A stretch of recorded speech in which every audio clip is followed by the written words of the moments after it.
But certainly amongst really society, the affordability crisis, the challenges behind real estate, it is something that people talk about. And as such, quite often there is dialogue which is just incorrect when it comes to real estate.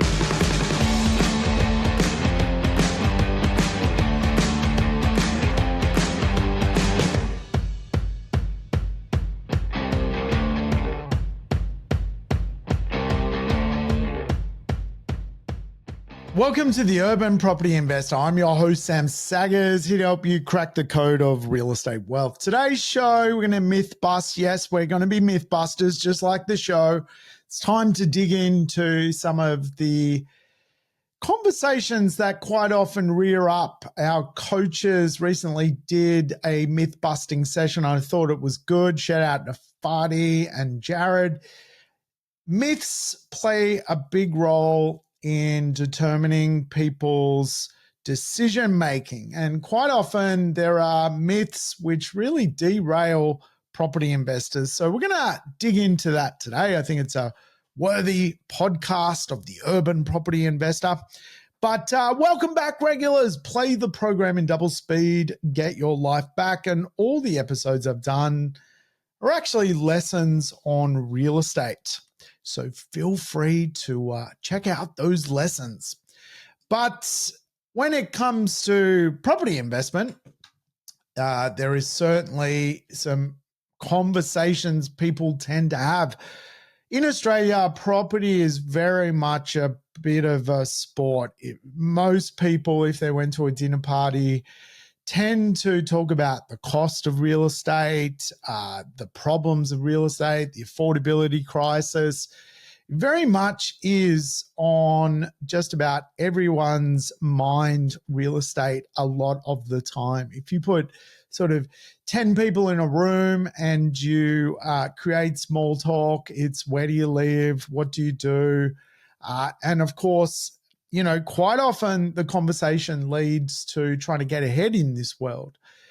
Certainly in the circles I kind of mix in, there are lots of conversations around real estate, probably because I've always been in real estate. But certainly amongst really society, the affordability crisis, the challenges behind real estate, it is something that people talk about. And as such, quite often there is dialogue which is just incorrect when it comes to real estate. And so myths come from really just the idea that ideas spread, and not all ideas are actually accurate. And of course, quite often myths are perpetrated by, for example, people in the industry, or perpetrated by the media that really come up with all sorts of versions of clickbait, the idea of just, getting something out there, whether it's accurate or not. So the industry plays a role in myths, and certainly myths stem from also behavioral finance, from who we hang out with, the knowledge they have, the feelings they have around certainly different topics. And of course, one of those big topics is real estate. So it's not uncommon to go to a barbecue and talk to a friend, and of course, they will give you all sorts of opinions on real estate. And quite often opinions are just that. They're not actual facts whatsoever. They're just a belief mechanism someone carries. And we all carry different biases and anchor onto different beliefs. But when it comes to real estate, there are really some common myths that we tend to see a lot when it comes to coaching people with real estate. Really, one of the first myths is there is one Australian property marketplace.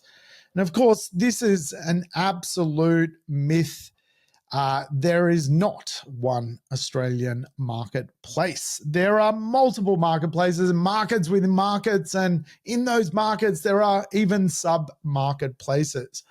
Probably one of the big lessons around real estate is quite often very niche. Now, certainly in Australia, there are 20 bigger cities with circa 100,000 odd population, and each of those cities has different cycles. The cycle of Melbourne is very different to the cycle of Perth, and Perth's cycle is very different to the cycle of Brisbane, and Brisbane's cycle is very different to the cycle of Geelong. They're all different, and they're all going through different economic puzzles.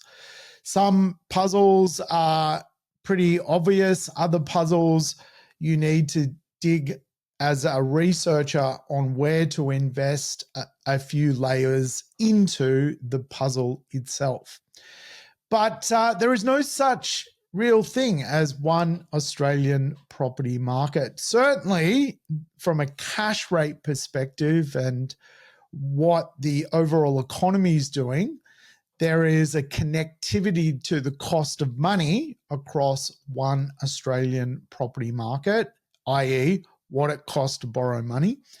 But when it comes to property cycles and what is happening in a different area, there are all sorts of marketplaces.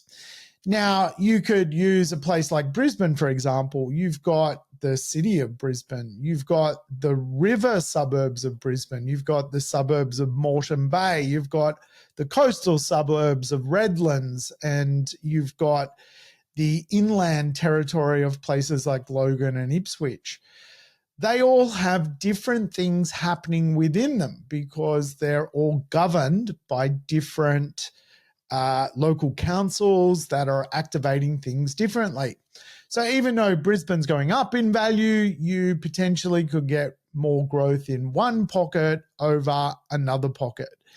You can also look at urbanization as a way to look inside a city. You've got high growth corridors around train lines. You've got the inner ring, the middle ring, the outer ring.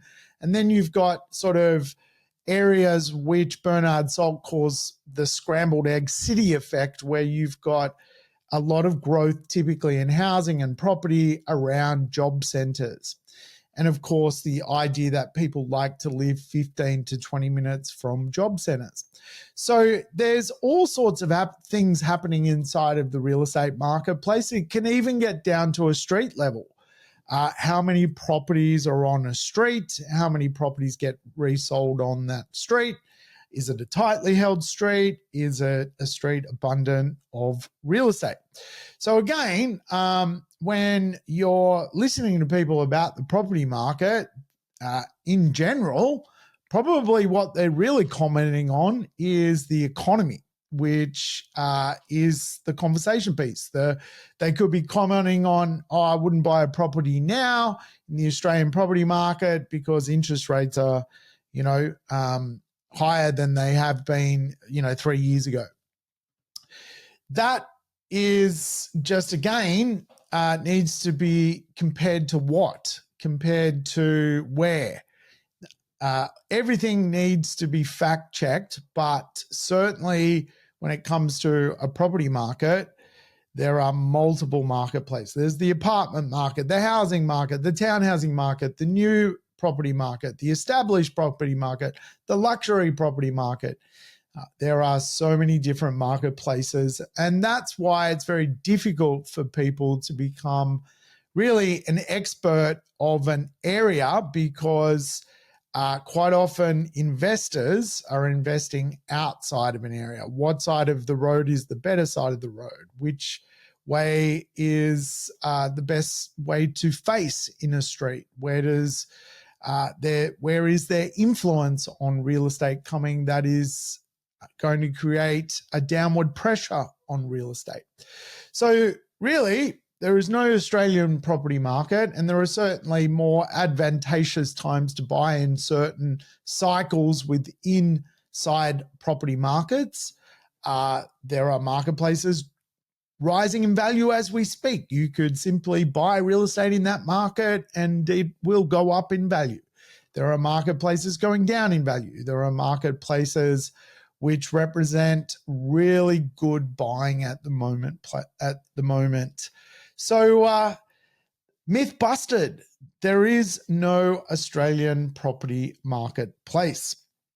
Now, this myth is something that frustrates a lot of novice property investors, that property increases in value every year. And of course, it does not increase in value every year. In fact, the property cycle, if you like, is quite often around growth spurts. You might have 2 to 3 years of significant movement and then 4 to 5 years of very little movement whatsoever when it comes to property prices increasing.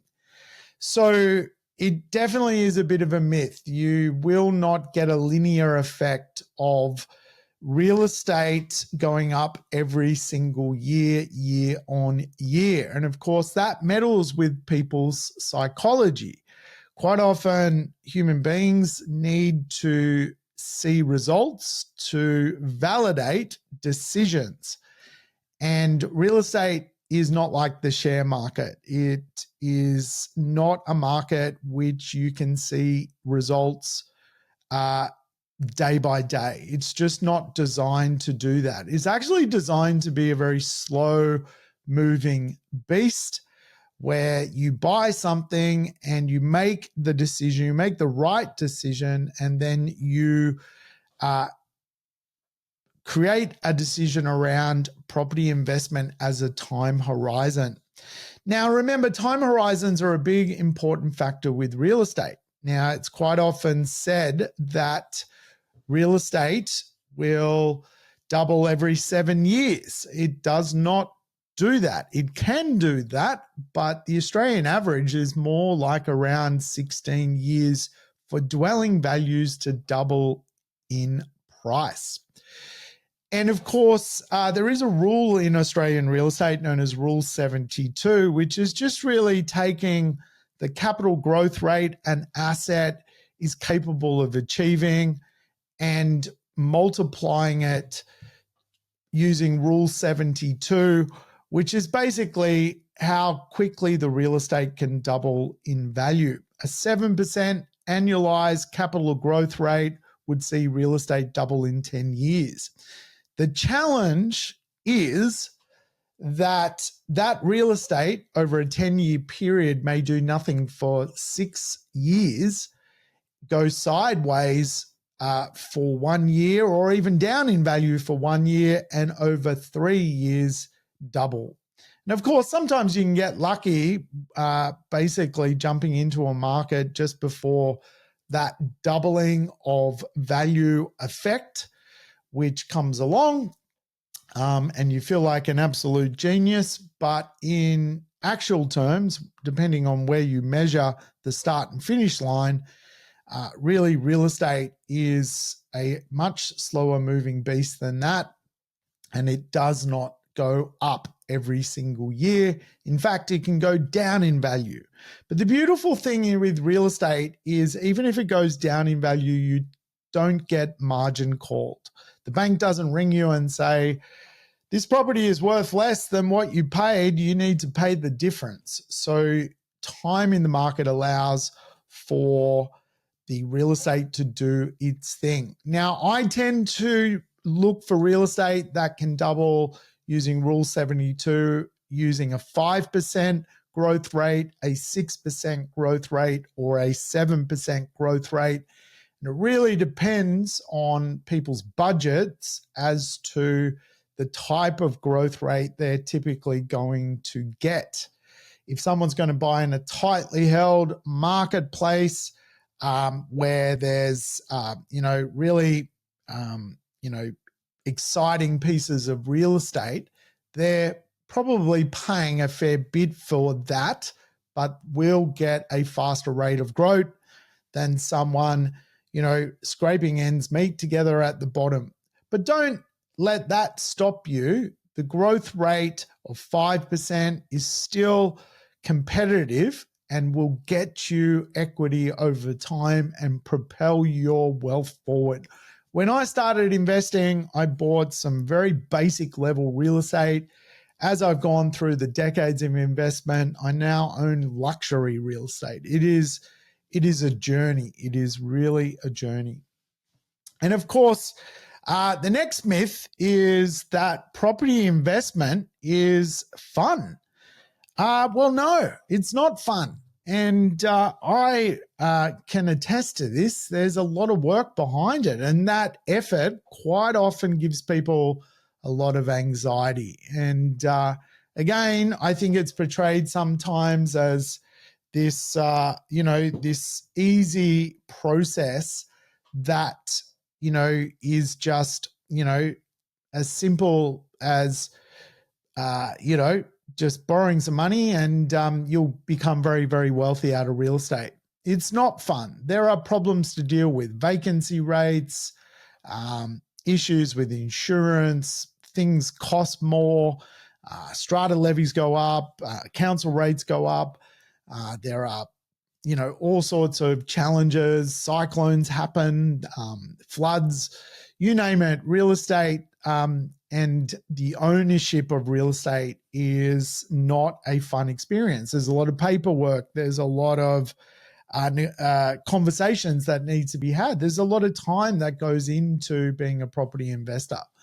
And again, that's just the reality of life. So it is definitely a myth to say that, property investment is a bundle of laughs. It's not. And really, it's not meant to be. It's just meant to be a financial outcome.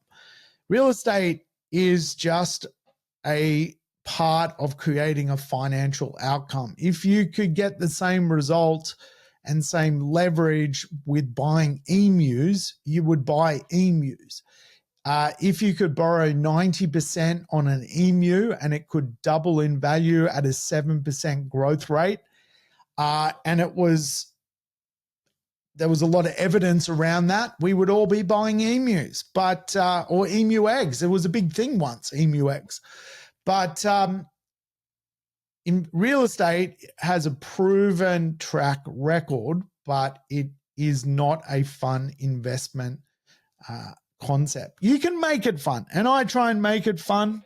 I do fun property tours every now and then. In fact, last week I was showing people some golf course fronted luxury homes on Greg Norman, on one of Greg Norman's golf courses, and we were driving buggies. We had a little a buggy chain race going on a golf course. That was fun.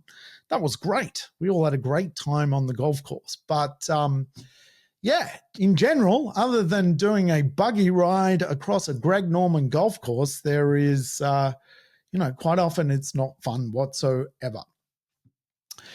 Myth number 4 is a big one. All properties make good investments. And I think this is the one that really meddles with people. Quite often, obviously, we leave school without any real formal understanding of investment. And so we're kind of at a disadvantage because we're not taught any of this when it comes to what next. And of course, then we get into a place where we're quite often trying to acquire an investment to get going. And all sorts of thoughts start to go through our head. What can we afford? What areas do we know? Should I buy a new property? Should I buy an old property? I just saw something on TikTok and it said, don't do this or do that. And then all of a sudden we get ourselves in a position where we basically buy a property. And our belief sometimes, particularly when we're getting going in real estate, is you just get into the market and, good things happen. I've got the lashes on the back from doing that strategy. And I can tell you, getting into the market and, not understanding what the growth potential of real estate is flawed. And I've certainly done that to my own portfolio before, full of enthusiasm. You couldn't knock my enthusiasm. I was very enthusiastic, but didn't look at the future growth potential of real estate, didn't look at the numbers of real estate, didn't look at the cash flows of real estate, didn't look at the add value strategies with real estate, just got into the property market, bought a fairly ordinary piece of real estate, and then watched the repair bills come in. I can tell you, when you've got a pretty ordinary piece of real estate with lots of repair bills coming in, the capital growth rate on it is not exactly exciting. So all properties do not make good investments. There are plenty of dud pieces of real estate. And in real estate, we often call this market lemon theory.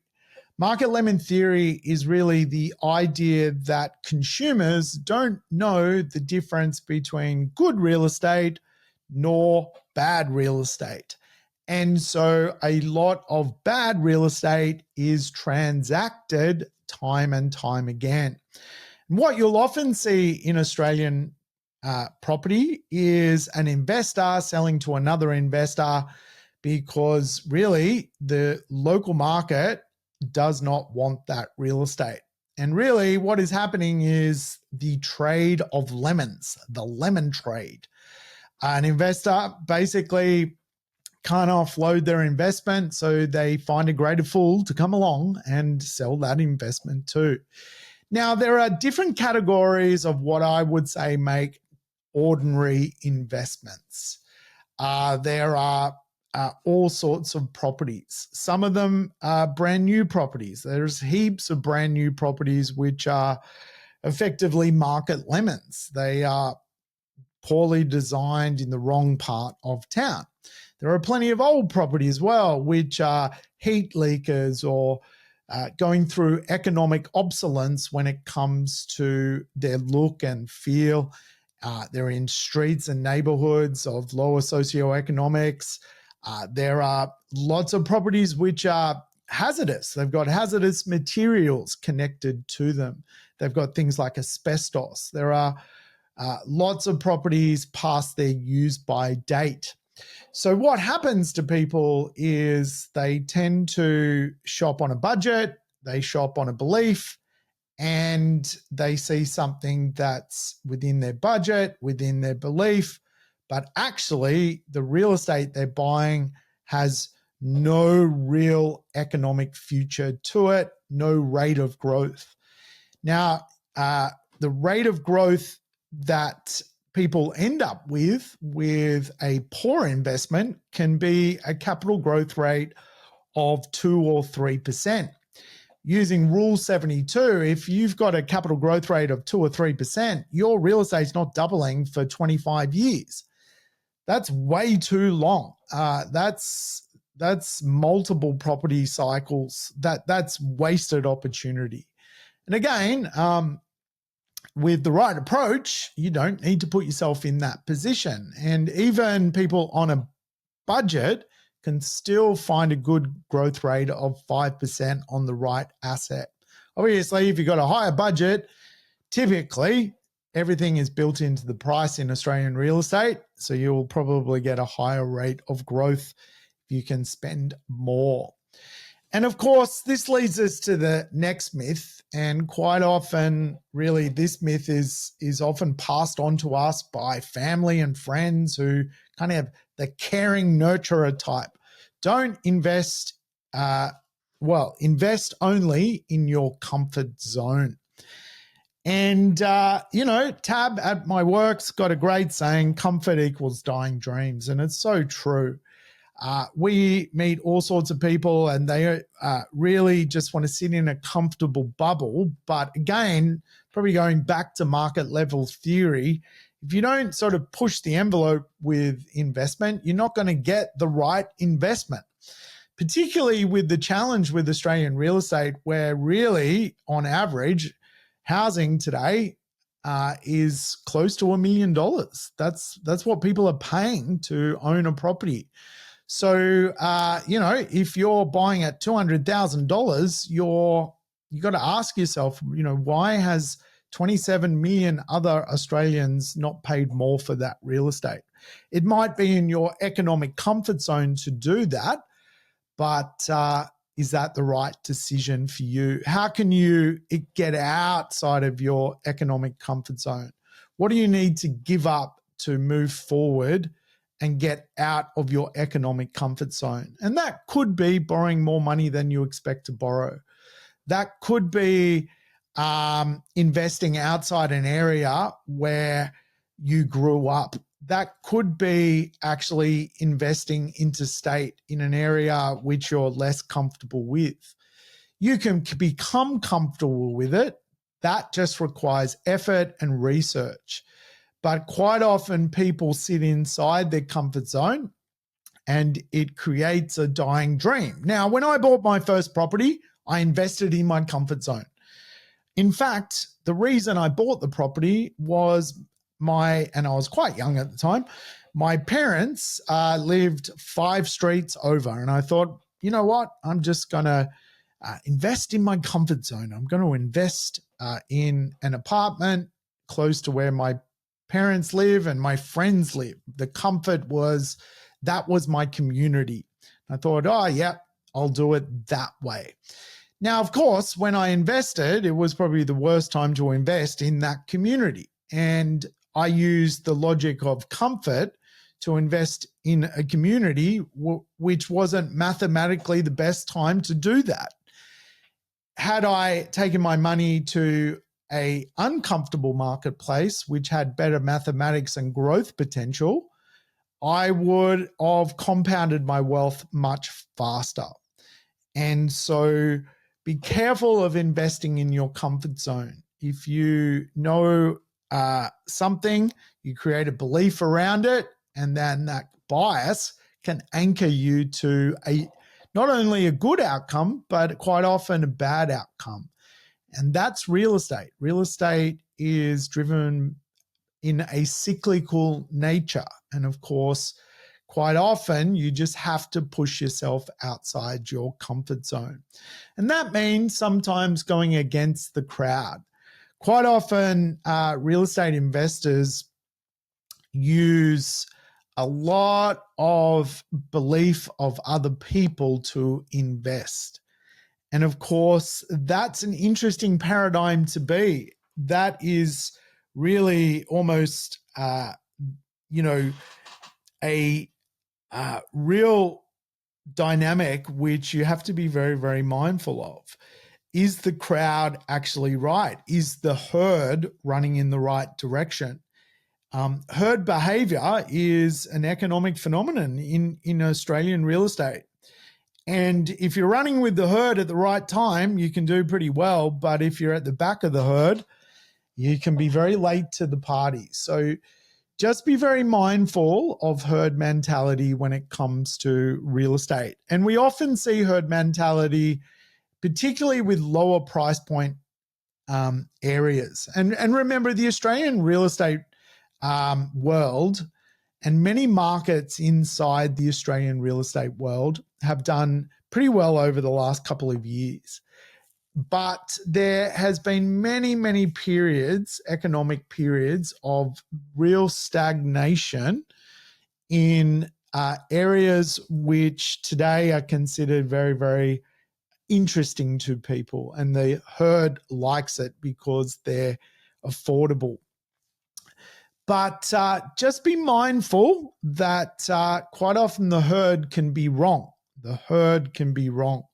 Now, back in 2010 and 11, the herd, which is a lot of property investors, was buying in marketplaces that had a lot of association with mining and really small little places in the middle of nowhere. And people were running to buy these investments. The herd was shopping. And unfortunately, the herd was wrong. The herd was wrong. And a lot of those marketplaces didn't go down by 10%. They went down by up to 80% in value. So just be mindful that real estate is quite often driven by herd mentality, and that can really push you into places where there is a lack of fundamentals. Remember, the fundamentals with Australian property is really that pie principle: population, infrastructure, and employment. It's what we're really looking for. Probably the other myth that is quite often portrayed in the Australian property market is that cash flow is the be all and end all of investment. Now, cash flow is important. You obviously have three pieces to the puzzle to fund a property. There's you and your wage, there's the tax man, and there's the renter. Obviously, if the tax man and the renter can do the lion's share of the payment for the real estate, then that's great. But really, the way to accelerate wealth is through growth. And again, like if I've seen a lot of people over the years get really hung up on buying a property where the rent really takes care of everything and you do not and sacrifice capital growth. And I've got real examples of people going, well, look, I'll spend $10,000, $15,000 a year owning a property, and 5 years later, that property's gone up $1 million. So it's cost them, 50 grand to make $1 million. So they're net up $950,000. And then I've got other examples, real evidence-based, of people spending the same amount on real estate, but the rent covering everything. And years later, they basically have made nothing. The rent has basically paid for the cost of the property, but there's been no capital growth. And yes, they've ended up with $20 a week in their back pocket from the rent, which covers the expenses and the mortgage, enough to go to the movies and buy a popcorn, but it has created no substantial wealth in their world. The real estate has not grown because it's not a growth piece of real estate. Now, remember, in property, there is high growth real estate, there is low growth real estate, then there is high cash flow properties and low cash flow properties. Quite often I teach the concept of total return. You want to have a decent rental return, something which is perhaps 4%, 5% as a gross return, but then lean into a capital growth rate, because the capital growth rate will create you chunks of wealth. And again, cash flow is important. It does sort of help balance the book, so to speak. But what's more important is to create capital. As a capitalist, your job is to take money, put it into the market, and watch it grow. And doing that is really, really, really important, because the more your real estate grows, the more you can redeploy capital and own more and more real estate. And quite often that allows people to eventually end up in a place where they have not only growth, but if you hold real estate long enough, you will see rental growth unfold as well. And quite often it's about buying a negative cash flow property, getting capital growth from it, and watching it become neutral cash flow or positive cash flow over a decade or more. And that's just the game. Remember, the game of Australian property, in my viewpoint, is where is the lifestyle tenants and the growth properties. Lifestyle tenants have high disposable income and will be able to pay more rent over time.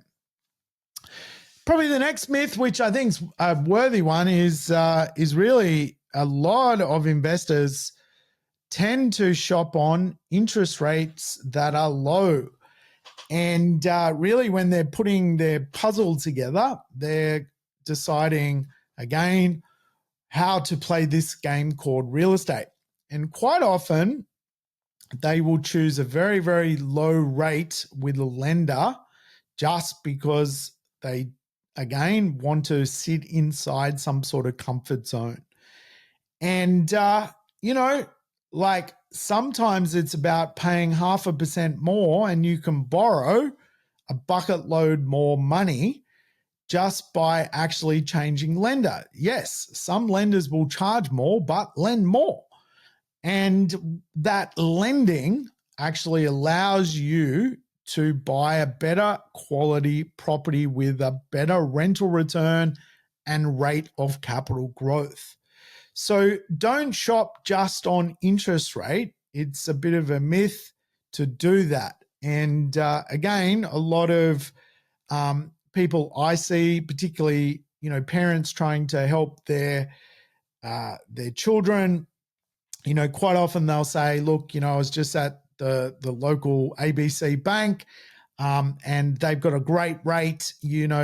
I've been banking there 20 years, go down and see the bank manager. They've got a great introductory rate and should be able to get you a property loan. And so what happens is people see the rate and look at, websites and so forth and see it's really quite competitive. But what they're missing is real estate is a game of leverage. How much leverage can you get into the marketplace? And again, that could mean you go outside of your comfort zone and borrow more money, but you're buying a better quality property in a better quality location and even quite often get a much better rental return by doing so.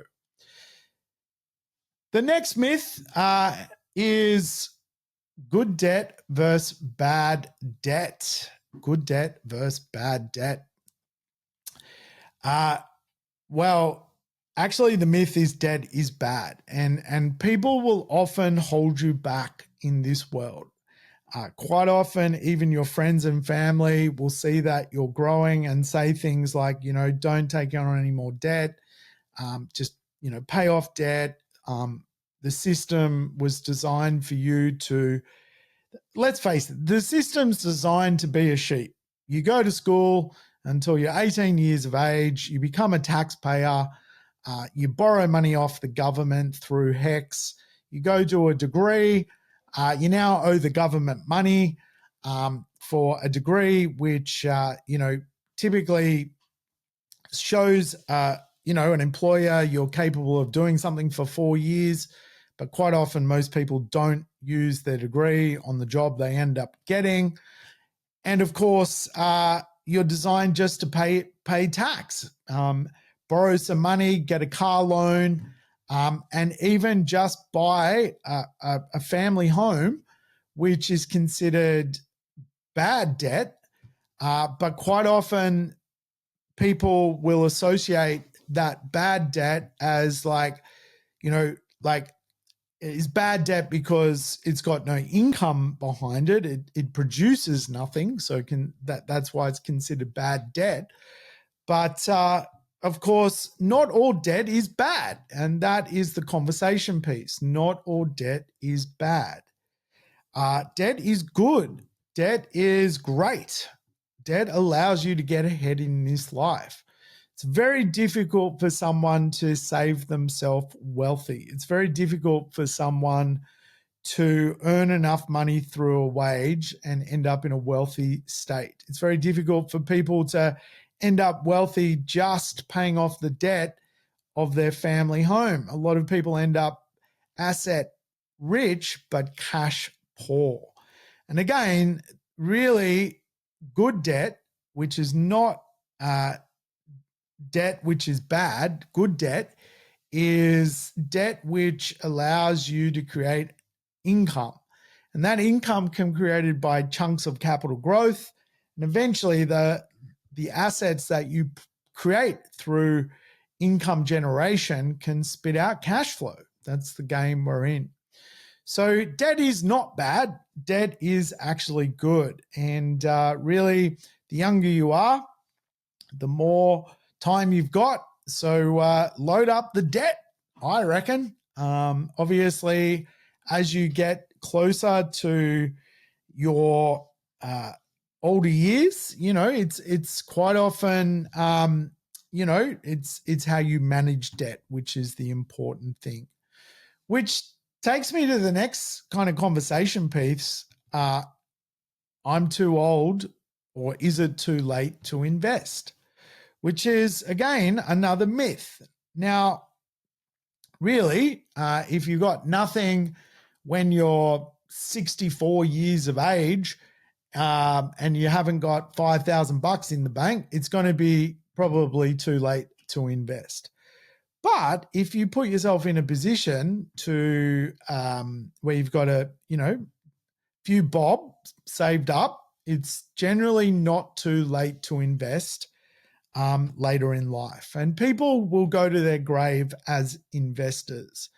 Now, I'll give you a story. I mean, my old man, he at age 75 borrowed money to buy a small block of flats. And, he got sort of 50% leverage on a small block of flats. And today, those block of flats are spitting out some serious cash flow and have gone on to sort of double in value.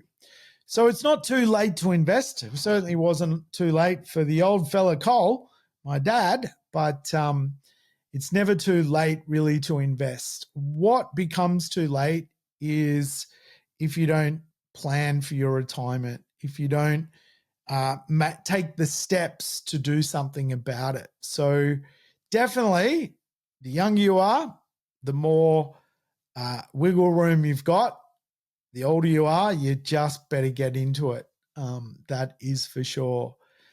We all grow too old too early and too wise too late. So get into it if you're starting to see the grey whiskers on your face like me. Make sure you keep chugging along. There's another property cycle out there, so let's all go do it. And don't underestimate that. There is often, a feeling that Australian real estate can't possibly do more, but we're already seeing the signals, particularly off the last election, federal election, that, the bottom end of the market, that sort of $1 million home is not far away. There's obviously going to be a lot of pressure at the bottom end of the market, with first home buyers being encouraged to get into the market and create themselves home equity. So we know there's going to be growth around the corner, and certainly if you can get a piece of that, no matter how old you are, that's the game. All right, folks, that's it from me. I hope all is well your end, and we'll talk again soon as we dissect property.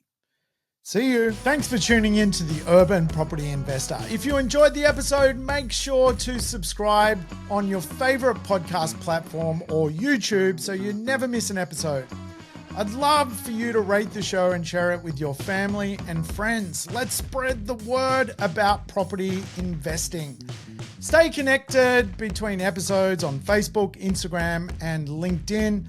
And check out the rest of our podcast network at positivementor.com.au. And if you're serious about growing your property portfolio, don't miss our complimentary Property Investor Nights. Register now via the link in the show notes. See you next time.